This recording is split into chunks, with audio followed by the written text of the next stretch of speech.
Brad Williams, Frugal Finance. Here's a subject that can really test your patience. Question here. What can I do if a debt collector contacts me about a debt I already paid or don't think I owe? If you believe you already paid the debt, do not owe the debt, the amount is incorrect, or that it's not even your debt, you may send a written request to the debt collector to dispute the debt or receive more information. Guilty until proven innocent. If a debt collector contacts you about a debt you may or may not owe, don't ignore or avoid a debt collector. Debt collectors are, in general, required by law to tell you certain information about the debt, and this information, also known as validation information or a validation notice, can help you learn more about the debt and dispute it if you don't think you owe it.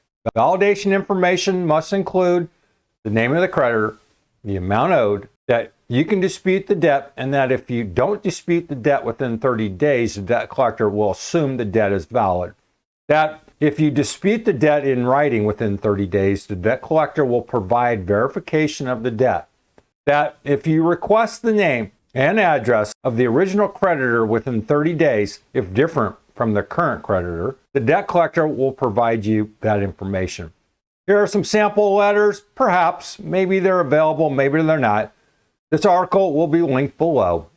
If you don't think you owe the debt, once you receive the validation information or notice from the debt collector during or after your initial communication with them, you have 30 days to dispute all or part of the debt if you don't believe that you owe it. If you receive a validation notice, the end date of the 30-day period will be specified. Once you disputed the debt, the collector can't call or contact you to collect the debt until they've responded with verification of the debt. You can also request that the debt collector give you the name and address of the original creditor, if different from the current creditor. If you make the request within 30 days, the debt collector has to stop all debt collection activities until it provides you that information. If you've already paid that debt, if a debt collector contacts you about a debt you already paid, let them know that you paid the debt by providing confirmation of your payment. But make sure first that you're confident it's not a scam.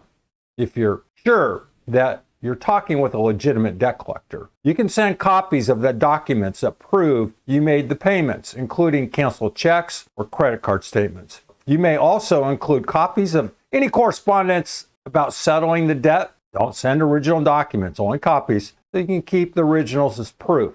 If you don't have documentation of your payments or letters saying you've paid off the debt, you can contact the creditor who you originally paid to get this information. Keep good records of your communications with a debt collector. It's a good idea to keep a file of all letters or documents a debt collector sends you and copies of anything you send to a debt collector. Also, write down dates and times of conversations along with notes about what you discussed. These records can help you if you have a dispute with a debt collector, meet with a lawyer, or go to court. Keep proof that you sent your dispute to the debt collector. If you dispute the debt, make a copy of your written dispute and send the original to the debt collector. It's also generally a good idea to send the dispute by certified mail. If you pay for a return receipt, you'll have proof that the debt collector received your mail. This will be listed below. Comment if you're running into problems with debt collection. Brad Williams, Frugal Finance. Hope that helped. Thanks for watching. See you soon.